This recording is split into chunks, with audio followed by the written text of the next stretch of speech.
բոլոր տեսակի սոցհարցումներով երիտասարդության շրջանում ամենացածրն է Նիկոլ Փաշինյանի վարկանիշը։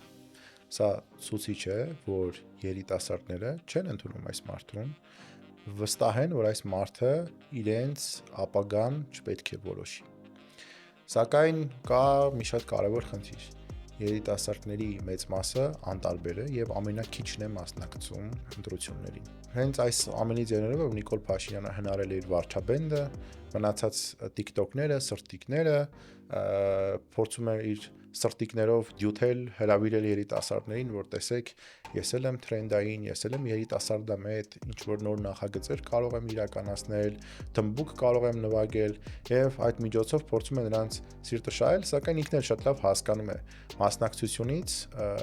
նաեւ հանրային արձագանքներից, որ բացարձակ որևէ նոր խումբ, նոր երիտասարդներ, բացի իրենց կուսակիցներից, իրեն չեն միանում։ Մեզ պետք է կայունություն։ Երիտասարդը ցանկանում է սոցիալական, տնտեսական, անվտանգային կայունություն։ Եվ մեր քաղաքական ուժը հենց այս ամեն ինչը հաշվի առնելով ունի հստակ ծրագիր, որը ուղղված է հենց երիտասարդներին, երիտասարդ մասնագետներին եւ ունի այն ծրագիրը, որի միջոցով անվտանգային, սոցիալական եւ տնտեսական կայունությունը կձևավորվի։